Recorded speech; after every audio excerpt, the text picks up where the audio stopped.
ഞങ്ങളും ക്രൂശിക്കപ്പെട്ട ക്രിസ്തുവിനെ പ്രസംഗിക്കുന്നു. ദൈവ തിരുനാമത്തിന് മഹത്വം ഉണ്ടാകട്ടെ. യേശുക്രിസ്തു ജനിക്കുന്നതിനും ഒരു 200 വർഷം മുൻപ് ഗ്രീസിലെ ആഥൻസിൽ വളരെ പണ്ഡിതനായൊരു തത്വജ്ഞാനി ഉണ്ടായിരുന്നു. അതിൻ്റെ പേരാണ് സോക്രട്ടീസ് ജയിലിലടയ്ക്കപ്പെട്ടു. കുറ്റം ഒരേ ഒരു കുറ്റമേ ഉള്ളൂ. അവിടെ ആഥൻസിലുള്ള യുവാക്കന്മാരെ വഴിതെറ്റിക്കുന്നു, അവരെ ചില ഉപദേശങ്ങൾ പഠിപ്പിക്കുന്നു. നല്ല ബുദ്ധികൂർമ്മതയോടെ തന്നെയാണ് പ്രവർത്തിച്ചത് സോക്രട്ടീസ്, വേറൊരു തെറ്റും ചെയ്തില്ല.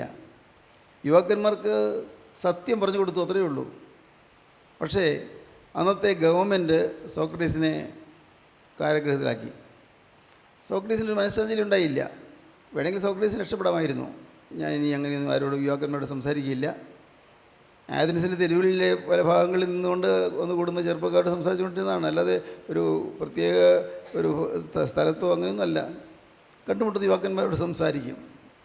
ഒരു വലിയ തത്വോപദേശകനായിരുന്നു, തത്വചിന്തകനായിരുന്നു, ദാർശനികൻ എന്ന് പറയും, ഫിലോസഫർ. വേണമെങ്കിൽ അദ്ദേഹത്തിന് പറയാമായിരുന്നു, ഇനി ഞാൻ യുവാക്കന്മാർ ഉപദേശിക്കാനൊന്നും പോകില്ല, ഞാൻ അടങ്ങി ഒഴുകി ഇരുന്നോളാം.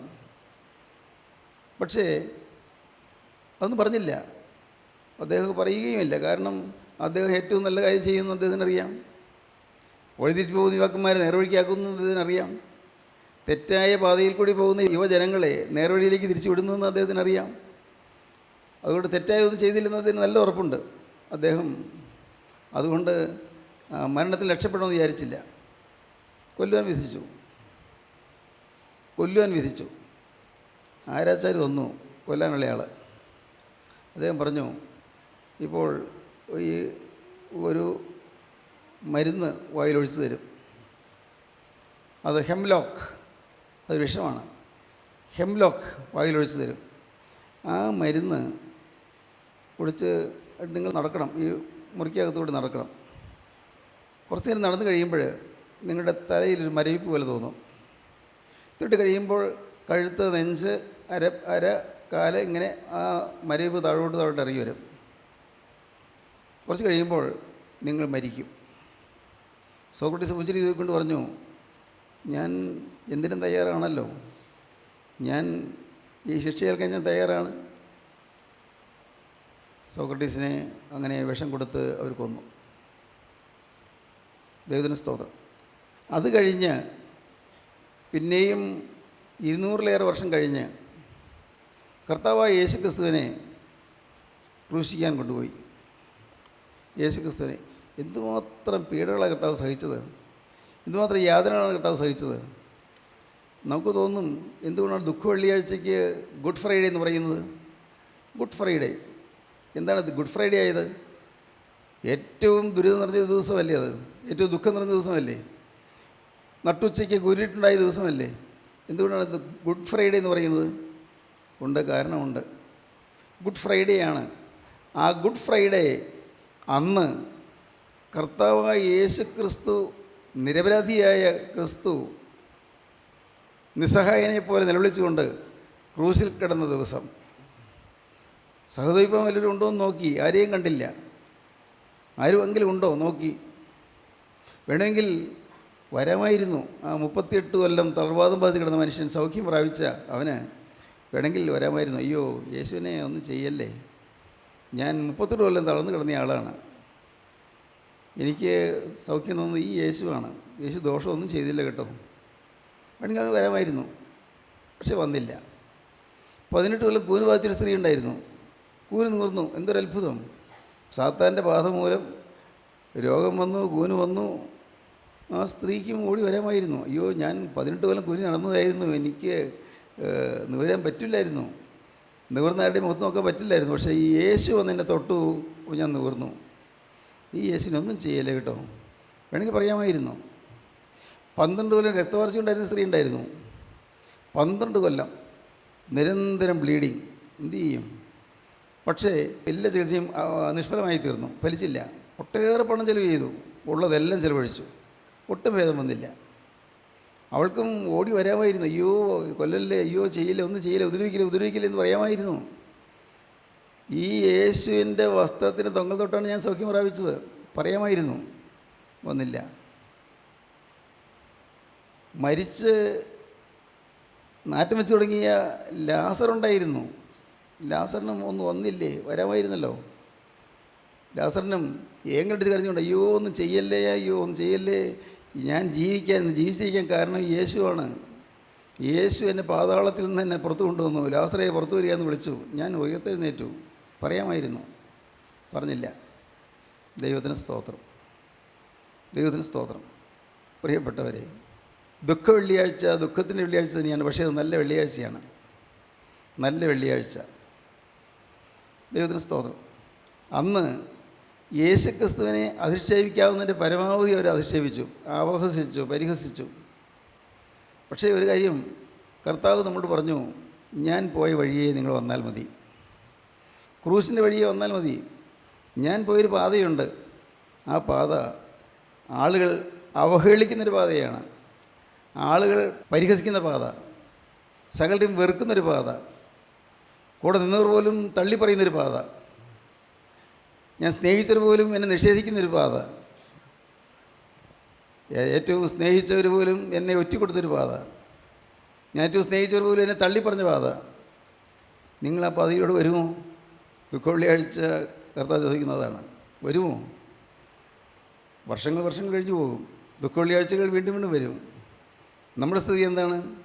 നാം യേശുക്രിസ്തുവിനെ ക്രൂശിക്കുന്നതിൻ്റെ കൂടെയാണോ? യേശുക്രിസ്തുവിനെ പരിഹസിക്കുന്നതിൻ്റെ കൂടെയാണോ? എന്താണ് ഈ പരിഹസിക്കുക എന്ന് പറഞ്ഞാൽ?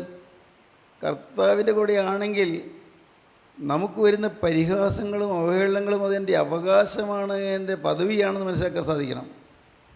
ഇന്നുള്ള ക്രൈസ്തവ ലോകത്തിലിരിക്കുന്ന ഒരു വലിയ അപകടം അതാണ്. പ്രതിസന്ധികൾ വരുന്നു, പ്രശ്നങ്ങൾ വരുന്നു, വീട്ടിൽ വഴക്കുണ്ടാക്കുന്നു, വീട്ടിൽ ഭർത്താവ് ഭാര്യയെ ഉപദ്രവിക്കുന്നു, അത് താങ്ങാൻ വയ്യാത്ത വിപത്തുകൾ വരുന്നു, മക്കൾ കർത്താവിൻ്റെ വേലയിൽ നിന്ന് മാറി നിൽക്കുന്നു, അല്ലെങ്കിൽ കർത്താവിൻ്റെ വേലയെ പരിഹസിച്ച് മാറി നിൽക്കുന്നു, ആരും കൂടെ ഇല്ല എന്ന് വരുമ്പോൾ നാം തളരുകയല്ല വേണ്ടത്. ഞാൻ ശരിയായ പാതയിൽ കൂടിയാണ് പോകുന്നതെന്ന്. ഞാൻ ശരിയായ വഴിയിൽ കൂടിയാണ്, കുരിശിൻ്റെ പാതയിൽ കൂടിയാണ് പോകുന്നത്. കുരിശിൻ്റെ പാത. ദൈവത്തിന് സ്തോത്രം. ദുഃഖവെള്ളിയാഴ്ച നൽകുന്ന സന്ദേശം അതാണ്, കുരിശിൻ്റെ പാതയിൽ കൂടി പോകുക എന്ന്. ക്രൂശിൻ്റെ പാത, ക്രൂശിതൻ്റെ പിന്നാലെ പോകുക, കുരിശിൻ്റെ പാതയിൽ കൂടി പോകുക. സ്തോത്രം. ദൈവത്തിന് വലിയ നാമം മഹത്വപ്പെടട്ടെ. ഈ വർഷവും ദുഃഖവെള്ളിയാഴ്ച നാം കടന്നു പോവുകയാണ്. നമുക്കെല്ലാവർക്കും തീർച്ചയായിട്ടും ആരാധനകളുണ്ട്, പ്രത്യേക പ്രാർത്ഥനകളുണ്ട്, നമസ്കാരങ്ങളുണ്ട്, എല്ലാം ഉണ്ട്, ശുശ്രൂഷകളുണ്ട്. പക്ഷേ നാം വർഷങ്ങൾ കഴിഞ്ഞു പോയിട്ടും ദുഃഖവെള്ളിയാഴ്ച എന്നതിൻ്റെ ആത്മീയ മൂല്യം നാം അനുഭവിച്ചുവോ? ദുഃഖവെള്ളിയാഴ്ച എന്നതിൻ്റെ പരിശുദ്ധാത്മാവ് നൽകുന്നതായ അനുഗ്രഹ സന്ദേശം നാം കേട്ടുവോ? പരിശുദ്ധാത്മാവ് തരുന്നതായ അനുഗ്രഹത്തിൻ്റെ പങ്കാളികളായി നാം തീർന്നുവോ? നാം ചിന്തിക്കണം.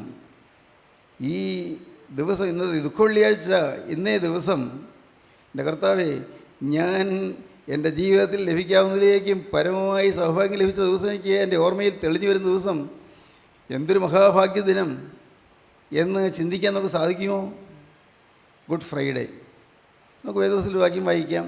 മത്തായിയുടെ സുവിശേഷം 26-ാം അധ്യായം 64-ാമത്തെ വാക്യം വായിക്കാം. യേശു അവനോട്, ഞാനാകുന്നു, ഇനി മനുഷ്യപുത്രൻ സർവശക്തൻ്റെ വലത്തുഭാഗത്തിരിക്കുന്നതും ആകാശമേഘങ്ങളെ വാഹനമാക്കി വരുന്നതും നിങ്ങൾ കാണുമെന്ന് ഞാൻ പറയുന്നുവെന്ന് പറഞ്ഞു. ഉടനെ മഹാപുരോഹിതൻ വസ്ത്രം കീറി, ഇവൻ ദൈവദൂഷണം പറഞ്ഞു, ഇനി സാക്ഷികളെ കൊണ്ട് നമുക്ക് എന്ത് ആവശ്യം? നിങ്ങളിപ്പോൾ ദൈവദൂഷണം കേട്ടുവല്ലോ, നിങ്ങൾക്ക് എന്തു തോന്നുന്നു എന്ന് ചോദിച്ചതിന് അവൻ മരണയോഗ്യനെന്ന് അവർ ഉത്തരം പറഞ്ഞു. അവൻ മരണയോഗ്യൻ എന്ന് എല്ലാവരും ചേർന്ന് ഉത്തരം പറഞ്ഞു. മരണയോഗ്യൻ, കൊല്ലേണ്ടതാണ്, വധിക്കേണ്ടതാണെന്ന് പറഞ്ഞു. പിന്നെ അപ്പോൾ അവർ അവൻ്റെ മുഖത്ത് തുപ്പി. അപ്പോൾ അവർ യേശുവിൻ്റെ മുഖത്ത് തുപ്പി, അവനെ മുഷ്ടി ചുരുട്ടി കുത്തി. യേശുവിനെ മുഷ്ടി ചുരുട്ടി കുത്തി. ചിലർ അവനെ കന്നത്തടിച്ചു. ചിലര് അവനെ കന്നത്തടിച്ചു. ഹേ ക്രിസ്തുവേ, നിന്നെ തല്ലിയത് ആരെന്ന് ഞങ്ങളോട് പ്രവചിക്കുക എന്ന് പറഞ്ഞു. ഏ ക്രിസ്തുവേ, നിന്നെ തല്ലിയത് ആര് എന്നൊന്ന് പ്രവചിക്കൂ. നിന്നെ നീ പ്രവാചനല്ലേ, വലിയ പ്രവാചനല്ലേ, കേൾക്കട്ടെ, നിൻ്റെ പ്രവചനം ഒന്ന് കേൾക്കട്ടെ. തല്ലിയ ആളുടെ പേരൊന്ന് പറ, ആരാ നിന്നെ തല്ലിയതെന്ന് പറ. കഠിനമായ വേദന ഏറ്റുകൊണ്ടിരിക്കുകയാണ്.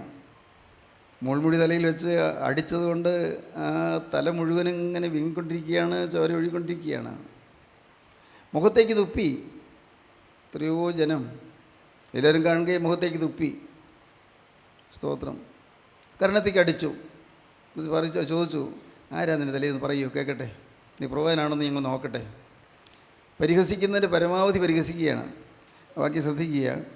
ഹേ ക്രിസ്തുവേ, നിന്നെ തല്ലിയതാര്? ദുഃഖവെള്ളിയാഴ്ച ദിവസത്തെ മനോപ്രധാനമായ ഒരു ചിന്ത അതാണ്. നിന്നെ തല്ലിയതാര്? ലോകം പരിഹസിക്കുന്നു, ലോകം വെറുക്കുന്നു, ദൈവമക്കൾ ലോകം പുച്ഛിക്കുന്നു, യേശുക്രിസ്തുവിന് വേണ്ടി നിൽക്കുന്നവരെ ലോകം അപമാനിക്കുന്നു.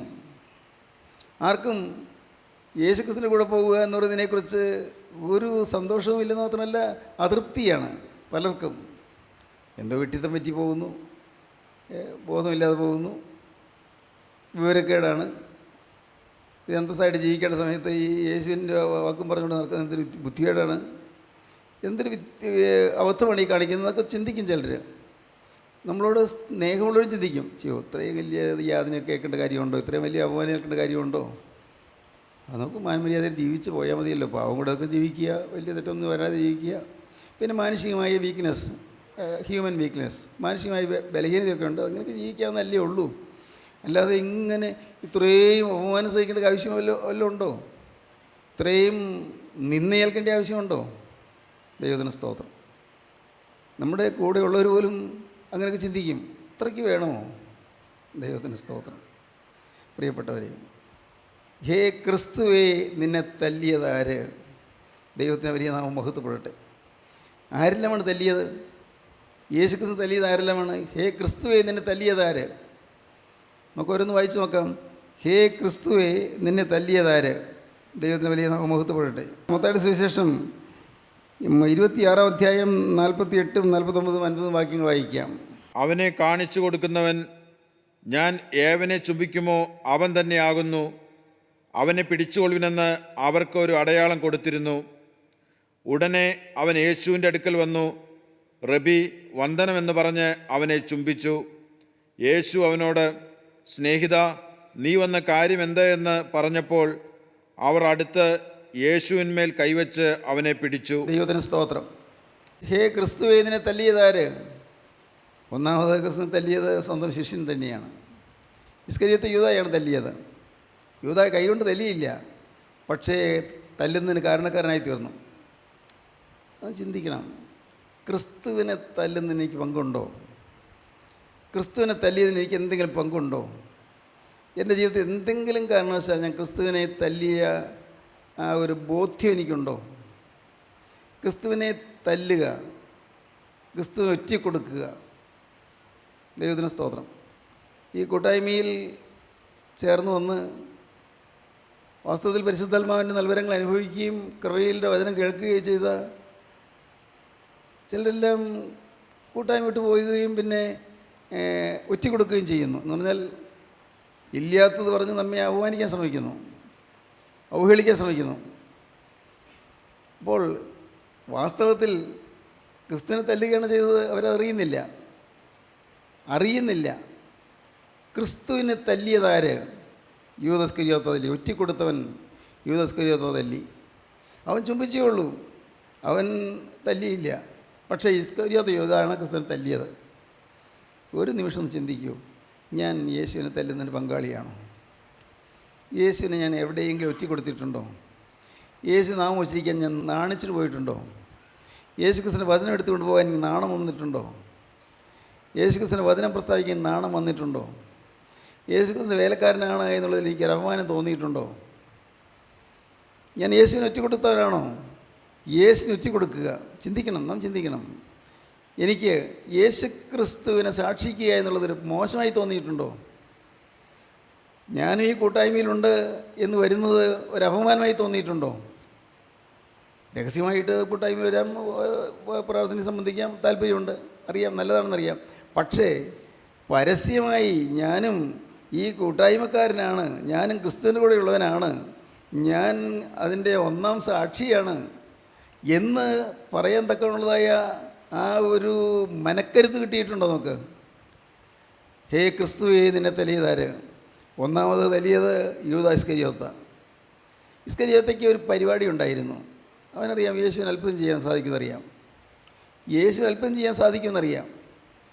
യേശുവിനെ പറ്റി കൊടുത്താലും അവരൊന്ന് പിടിക്കുമ്പോൾ യേശുവിൻ്റെ അത്ഭുത അമാനുഷ്യ ശക്തി കൊണ്ട് യേശു അവിടെ ജയിക്കും. യൂദയ്ക്കറിയാം യേശുവിന് അമാനുഷ്യ ശക്തി ഉണ്ടെന്നറിയാം. കാരണം 3 കൊല്ലം നടന്നതല്ലേ, കൂടെ നടന്നതല്ലേ, അറിയാം. അപ്പോൾ യേശുവിൻ്റെ അത്ഭുത ശക്തി കൊണ്ട് സ്വർഗീയ സേനകൾ ഒരുപക്ഷെ ഇറങ്ങി വന്ന് യേശുവിനെ രക്ഷിക്കും. അല്ലെങ്കിൽ യേശു തന്നെ അവരെ കൈ ഒന്ന് ഉയർത്തിയാൽ മതി, അപ്പോഴേക്കും അവർ താഴെ വീഴും. അങ്ങനെയുള്ള സിദ്ധിയുള്ള ഒരാളല്ലേ യേശു. അതുകൊണ്ട് ഞാൻ ഒറ്റിക്കൊടുത്താലും യേശുവിന് ദോഷമൊന്നും വരില്ല. പിന്നെ ഒറ്റിക്കൊടുത്താൽ ഒരു ഗുണം, കുറച്ച് രൂപ കയ്യിൽ വരുമല്ലോ, അത് ദൈവവേലയ്ക്ക് വേണ്ടി ഉപയോഗിക്കാം. വെറുതെ എനിക്ക് സ്വന്തമായിട്ട് രൂപ വേണ്ട, ദൈവവേലയ്ക്ക് വേണ്ടി ഉപയോഗിക്കാം. ദൈവവേലയ്ക്ക് ഞാൻ ക്രിസ്തുവിൻ്റെ കൂടെ നടക്കുമ്പോൾ അനേകം കാര്യങ്ങളുണ്ട്. 5 കൊണ്ട് 5000 വരെ പോഷിപ്പിച്ചെന്ന് പറയുന്ന കാര്യങ്ങളൊക്കെ ഉണ്ടല്ലോ. അതുപോലെ എന്തെങ്കിലുമൊക്കെ ആഹാരം വാങ്ങാനോ അങ്ങനെ കാര്യങ്ങൾക്കൊക്കെ ഉപയോഗിക്കാം. ചില നല്ല മോട്ടീവ്സ്, നല്ല ഉദ്ദേശങ്ങൾ നമുക്ക് തോന്നും. സ്തോത്രം. പക്ഷേ അവൻ്റെ ഉദ്ദേശങ്ങൾ പാളിപ്പോയി. യേശുക്രിസ്തുവിനെ ഒറ്റിക്കൊടുത്താലും അവർക്ക് യേശുവിനെ കൊല്ലാനൊന്നും പറ്റുകയില്ല, തൊടാൻ പറ്റുകയില്ല. യേശു പരിശുദ്ധനാണെന്ന് പറഞ്ഞറിയാം, യേശുവിൻ്റെ അടുക്കലേക്ക് ചെല്ലാൻ ആർക്കും പറ്റുകയില്ലെന്ന് അവനറിയാം. അതുകൊണ്ട് അവൻ ധൈര്യപ്പെട്ടു ഒറ്റിക്കൊടുക്കാൻ. തന്നെയല്ല, യേശുവിനെ ഒറ്റിക്കൊടുത്താൽ അവന് പ്രതിഫലം കിട്ടും. ഏതായാലും യേശു രക്ഷപ്പെട്ടുള്ളൂ, എനിക്ക് കയ്യിൽ കുറച്ച് പൈസ കിട്ടുകയും ചെയ്യും. കാരണം പണസഞ്ചി എൻ്റെ കയ്യിലാണല്ലോ, ഖജാൻജി ചെയ്യാനാണല്ലോ, ഞാനാണല്ലോ ട്രഷറർ. അതുകൊണ്ട് കുറച്ച് രൂപ കയ്യിൽ വരുന്ന നല്ലതല്ലേ. ദൈവത്തിന് സ്തോത്രം. പ്രിയപ്പെട്ടവരെ, ചിന്തിക്കൂ, നമ്മുടെ ജീവിതം എങ്ങനെയുണ്ട്? നമ്മുടെ ഓരോരുത്തരുടെ ജീവിതം എങ്ങനെയുണ്ട്? യേശുവിനെ തല്ലിയതാര്? യൂദാസ്കറിയോത്തെ തല്ലി. കാരണം വേദപുസ്തകം വായിച്ചാൽ കാണാം, 10 പ്രാവശ്യം കർത്താവ് മുന്നറിയിപ്പ് കൊടുത്തു. 10 പ്രാവശ്യം യൂദായ്ക്ക്. നിങ്ങളൊരാൾ എന്നെ ഒറ്റിക്കൊടുക്കും, ഒരാൾ എന്നെ തള്ളിപ്പറയും, നിങ്ങളൊരാൾ എന്നെ ഒറ്റിക്കൊടുക്കാനിരിക്കുന്നു. കർത്താവ് ആദ്യത്തെ കുർബാനയിലെ വിശുദ്ധ കുർബാന എല്ലാവർക്കും കൊടുത്ത കൂട്ടത്തിൽ, ശിശുമാർക്ക് കൊടുത്ത കൂട്ടത്തിൽ ഈ ഇസ്കറിയോത്ത് യൂദയ്ക്കും കൊടുത്തു. ആ കുർബാന കൊണ്ട ഉടനെ അവൻ എഴുന്നേറ്റ് പോയി, കൈ താരത്തിൽ മുക്കുന്നവനെ ഒറ്റി കൊടുക്കുമെന്ന് പറഞ്ഞു. കുർബാന കൊടുത്തു, ആ കുർബാന സ്വീകരിച്ചു. എന്നിട്ട് ആദ്യത്തെ കുർബാന അനുഭവിച്ചിട്ട് പോകുമ്പോൾ അപ്പോഴാണ് യേശുവിനെ ഒറ്റി കൊടുക്കാനുള്ള ഗൂഢാലോചന. നോക്കൂ, കുർബാന കൊണ്ടു എന്നുള്ളത് കൊണ്ടൊന്നും ആരും രക്ഷപ്പെടുന്നില്ല. സ്തോത്രം. വിശുദ്ധ കുർബാന അനുഭവിച്ചതുകൊണ്ടൊന്നും രക്ഷപ്പെടില്ല. കുർബാന അനുഭവിക്കണ്ട എന്ന് ഞാൻ പറഞ്ഞില്ല കേട്ടോ, തെറ്റിരിക്കല്ലേ. കുർബാന കൊണ്ടു, കുർബാന അനുഭവിച്ചു, തിരിച്ചറി രക്തങ്ങൾ കൈക്കൊണ്ടു എന്നുള്ളത് കൊണ്ടൊന്നും ആരും രക്ഷപ്പെടുകയില്ല. രക്ഷപ്പെടണമെങ്കിൽ ദൈവത്തിന് സ്തോത്രം, ക്രിസ്തുവിനുള്ളൊരു സ്നേഹം വരണം, ക്രിസ്തുവിനെ തിരിച്ചറിയണം. ക്രിസ്തു ആര്? സ്തോത്രം. എൻ്റെ ബഹുമാന്യ സഹോദരങ്ങളെ, ജീവനുള്ള ക്രിസ്തുവിൻ്റെ നാമത്തിൽ ഞങ്ങൾ പറയട്ടെ, നാം ഊമവിഗ്രഹങ്ങളെയല്ല പിന്തുടരുന്നത്, മരത്തെയും കല്ലിനെയല്ല നാം സേവിക്കുന്നത്, ഉയർത്തെഴുന്നേറ്റ് ജീവിക്കുന്ന ക്രിസ്തുവിൻ്റെ പിന്നാലെയാണ് നാം പോകുന്നത്. ക്രിസ്തുവിനെ സാക്ഷിക്കാൻ മടിക്കണ്ട, ക്രിസ്തുവിനെ ഉയർത്താൻ മടിക്കണ്ട, ക്രിസ്തുവിനെ നാം ഉച്ചരിക്കാൻ മടിക്കണ്ട. ക്രിസ്തുവിൻ്റെ ശിഷ്യനാണെന്നുള്ളതിൽ അഭിമാനിച്ചു കൊള്ളൂ. നിങ്ങൾ ക്രിസ്തുവിൻ്റെ ശിഷ്യനാണ്, ക്രിസ്തുവിൻ്റെ ദാസനാണെന്നുള്ളതിൽ നിങ്ങൾ അഭിമാനം കൊള്ളൂ. ദൈവത്തിന് സ്തോത്രം. ഒരുപക്ഷേ നിങ്ങളുടെ കൂടെ ജോലി ചെയ്യുന്നവർ നിങ്ങളെ പരിഹസിച്ചെന്ന് വരാം, നിങ്ങളുടെ കൂടെ ഉള്ളവർ നിങ്ങളെ ഒരു വിലകെട്ടവനെന്ന് പറഞ്ഞെന്ന് വരാം, അല്ല ചിന്തിച്ചെന്ന് വരാം, നിങ്ങൾക്ക് മാനമോ ബഹുമതിയോ തന്നില്ല എന്ന് വരാം. പക്ഷേ ഓർത്തുകൊള്ളൂ, നിങ്ങൾ പോകുന്നത് ഉയർത്തെഴുന്നേറ്റ് ജീവിക്കുന്ന കർത്താവിൻ്റെ പിന്നാലെയാണ്. സ്തോത്രം. യേശുക്രിസ്തുവിന് പിന്നാലെ നിങ്ങൾ പോകുന്നു, ക്രിസ്തുവിൻ്റെ പിറകെ പോകുന്നു. ഹേ ക്രിസ്തുവേ, നിന്നെ തല്ലിയതാര്? യൂദാസ്കറിയോത്ത് തല്ലി. മുന്നറിയിപ്പ് കിട്ടിയിട്ടും പിന്നെയും തല്ലി. ദൈവത്തിന് സ്തോത്രം. എങ്ങനെ തല്ലി? യേശുവിനെ ഒറ്റിക്കൊടുത്തു. ഒറ്റിക്കൊടുക്കാൻ വന്നപ്പോഴും ക്രിസ്തു പറയുന്നു, സ്നേഹിത, വിളി കേൾക്കൂ. എന്തൊരു നല്ല വാക്ക്. കർത്താവിന് പരിഭവമില്ല. കർത്താവിനറിയാം ഒറ്റിക്കൊടുക്കുന്നറിയാം. അതുകൊണ്ടാണല്ലോ 10 പ്രാവശ്യം മുന്നറിയിപ്പ് കൊടുത്തത്. പക്ഷേ അപ്പോഴും ഒറ്റിക്കൊടുക്കാൻ വരുന്നത് കണ്ടിട്ട് യേശുവിനെ ചുംബിക്കുകയാണ്. മറ്റുള്ള നോക്കുമ്പോൾ യൂദാക്ക് എന്തൊരു സ്നേഹം കർത്താവിനോട്. പത്രോസിനും യോഹന്നാനും യാക്കോബിനും അന്ത്രയോസിനും ഒന്നും ഇല്ലാത്ത സ്നേഹം, എന്തൊരു സ്നേഹം തോന്നാം. പക്ഷേ അവൻ ചുംബിക്കുന്നു. ദൈവത്തിന് സ്തോത്രം. പ്രിയപ്പെട്ടവരെ, അല്പം കടുപ്പിച്ച് പറയട്ടെ, ഇന്ന് ക്രൈസ്തവ സഭയിലെ അനേകരും ഇന്ന് ക്രിസ്തുവിനെ ചുംബിക്കുന്നുണ്ട്, കുർബാനയെ മാനിക്കുന്നുണ്ട്, ആരാധനയെ മാനിക്കുന്നുണ്ട്. ജഡത്തിലാണ് അത് നിങ്ങൾ മാനിക്കുന്നെങ്കിലും ഉണ്ട്, ഒരു മാനമുണ്ട്. പള്ളിയെ മാനിക്കുന്നുണ്ട്, പക്ഷേ ക്രിസ്തുവിനെ ഒറ്റിക്കൊടുക്കുകയാണ് എന്നറിയുന്നില്ല. സാക്ഷാൽ ക്രിസ്തു ആരാണെന്ന് അറിയുന്നില്ല.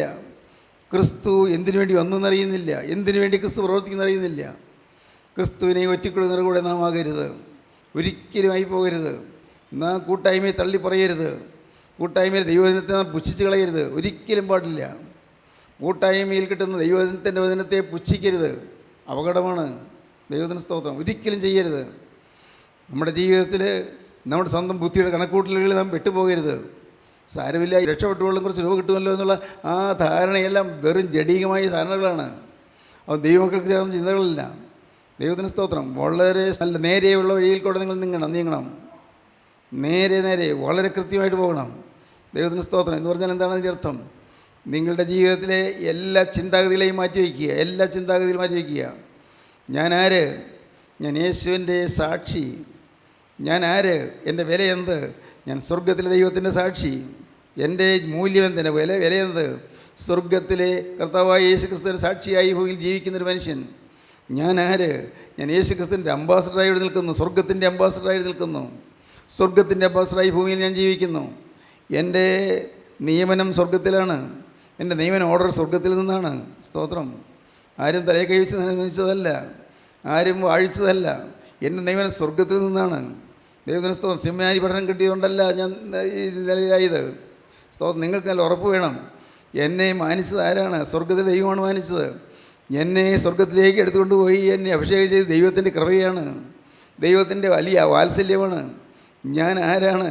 ഞാൻ യേശുവിൻ്റെ സ്വന്തമാണ്. ഞാൻ സ്വർഗത്തിലെ ദൈവത്തിൻ്റെ സാക്ഷിയാണ്, നിത്യനായ ദൈവത്തിൻ്റെ സാക്ഷിയാണ്, നിത്യനായ ദൈവത്തിൻ്റെ സ്വർഗീയ സാമ്രാജ്യത്തിൻ്റെ സാക്ഷിയാണ്. എനിക്കത് ലജ്ജയില്ല എന്ന് മാത്രമല്ല, ഞാനതിൽ സന്തോഷിക്കുന്നു പറയാൻ നിങ്ങൾക്ക് സാധിക്കണം. ഞാനതിൽ സന്തോഷിക്കുന്നു. ആളുകൾ പരിഹസിക്കുമ്പോൾ, ആളുകൾ നിന്ദിക്കുമ്പോൾ, കുടുംബത്തിൽ എതിർപ്പ് വരുമ്പോൾ, ഭർത്താവ് നീ യോഗത്തിന് പോകണ്ട എന്ന് പറഞ്ഞ് തടയുമ്പോൾ, മക്കളെല്ലാവരും നീ വചനം കേൾക്കാതിരിക്കുമ്പോൾ അവർ ഒന്ന് ധൈര്യത്തോടെ TV ഓഫ് ചെയ്തിട്ട് അവരുടെ സിനിമ വയ്ക്കുമ്പോൾ, അപ്പോഴെല്ലാം നീ മനസ്സിൽ ഓർത്തുകൊള്ളണം, ഞാൻ ക്രിസ്തുവിന് സാക്ഷിയാണ്. മക്കൾ വെറുത്താലും ഭർത്താവ് വെറുത്താലും അല്ല, ഭാര്യ അറപ്പോടെ കണ്ടാലും എൻ്റെ യേശുവിൻ്റെ സാക്ഷിയാണ് ഞാൻ. സ്തോത്രം. പ്രിയപ്പെട്ടവരെ, എങ്കിൽ നിങ്ങൾക്ക് വളരാൻ, നിങ്ങൾക്ക് ഉയരാൻ, നിങ്ങൾക്ക് അനുഗ്രഹങ്ങൾ നേടാം, സ്വർഗീയ അനുഗ്രഹങ്ങൾ നേടാം. ഇന്ന് ഈ വാക്കുകൾ കേൾക്കുമ്പോൾ നിങ്ങൾ തീരുമാനിക്കണം, എൻ്റെ കർത്താവേ, നിന്നെ തല്ലുവാൻ ഒരിക്കലും എനിക്കിടയാകരുതേ. കർത്താവേ, നിന്നെ ഒരു കരത്തിലും വേദനിപ്പിക്കാനിടയാകരുതേ. നാഥാ, നിന്നെ അവമാനിക്കേണ്ട വരരുതേ. എൻ്റെ ഒരു പ്രവൃത്തി കൊണ്ട്, എൻ്റെ ഒരു ചിന്താഗതി കൊണ്ട് യേശുവിന് അവമാനം വരാനിടയാകല്ലേ, യേശുവിന് ദോഷം വരാനിട വരല്ലേ, യേശുവിന് നാം അവമാനിക്കപ്പെടാനിട വരല്ലേ. ആളുകൾ ഇങ്ങനെയുള്ളവനാണോ യേശുവിൻ്റെ പിറകെ പോകുന്നത് ചോദിക്കാനിട വരല്ലേ. എൻ്റെ കർത്താവേ, ഞാൻ യേശുവേ നിൻ്റെ പ്രതിരൂപമായി, നിൻ്റെ പ്രതിബിംബമായി, നിൻ്റെ പ്രതീകമായി ഈ ഭൂമിയിൽ ഞാൻ ജീവിക്കും. നീ തരുന്ന ആയുസ് യേശുവിൻ്റെ ഒരു പ്രതിനിധിയായി ഞാൻ ജീവിക്കും. യേശുവിൻ്റെ ഒരു പ്രതിരൂപമായി ഇത് ജീവിക്കും. യേശുവിൻ്റെ പ്രതിരൂപമായി, യേശുവിൻ്റെ അതേ ഇമേജായി, യേശുവിൻ്റെ അതേ ഛായയോടുകൂടി, യേശുവിൻ്റെ അതേ സ്വഭാവത്തോടുകൂടി ഞാൻ ജീവിക്കും. ഏതെല്ലാം പീഡകൾ വന്നാലും എല്ലാം നിസ്സാരം എണ്ണിക്കൊണ്ട് ഞാൻ യേശുവിൻ്റെ പിറകെ പോകും. കുരിശിനും ചുവന്നുകൊണ്ട് ഞാൻ പോകും. എനിക്കുള്ള കുരിശ് ഞാൻ തന്നെ ചുമക്കും. കർത്താവേ, യേശു കുരിശ് ചുവന്നുകൊണ്ട് പോയ അതേ പാതയിൽ കൂടി അതേ കാലടിപ്പാടുകളെ പിന്തുടർന്ന് യേശു ചുമന്നതുപോലെ ഞാനും എൻ്റെ കുരിശ് ചുമന്നുകൊണ്ട് ഞാനും ഇതാ വരുന്നു.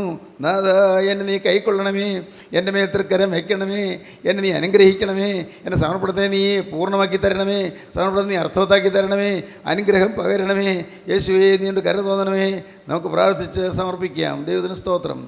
ഞങ്ങളെ സ്നേഹിക്കുന്ന ഞങ്ങളുടെ വാഴ്ത്തപ്പെട്ട കർത്താവേ, ഈ മനോഹരമായ സമയം തന്നതിനായി സ്തോത്രം. അവിടുന്ന് ഇപ്പോൾ ഞങ്ങളുടെ കൂടെ തന്നെ ഉള്ളതിനായി സ്തോത്രം. ഈ അത്ഭുത സ്നേഹം ഞങ്ങൾ കാണാൻ ഭാഗ്യം തന്നതിനായി സ്തോത്രം. ക്രൂസിലെ സ്നേഹത്തിന് സാക്ഷികളാകാൻ ഞങ്ങൾ ഒരുക്കുന്നതിനായി സ്തോത്രം. എല്ലാവരെയും അനുഗ്രഹിക്കണേ കർത്താവേ. അടുത്ത രണ്ടാമത്തെ വരയിൽ വിശുദ്ധന്മാർ പറഞ്ഞു വരുമ്പോൾ ആ കൂടെ ചേരാൻ ഞങ്ങൾക്കും ഭാഗ്യം തരണമേ കർത്താവേ. എല്ലാവരെയും വാഴ്ത്തി അനുഗ്രഹിച്ച് പറഞ്ഞു വിടണമേ. യേശു ക്രിസ്തുവിൻ്റെ അത്ഭുത നാമത്തിൽ പ്രാർത്ഥിക്കുന്ന കുറയോടെ കേൾക്കണമേ. ആമീൻ. ദൈവത്തിന് സ്തോത്രം.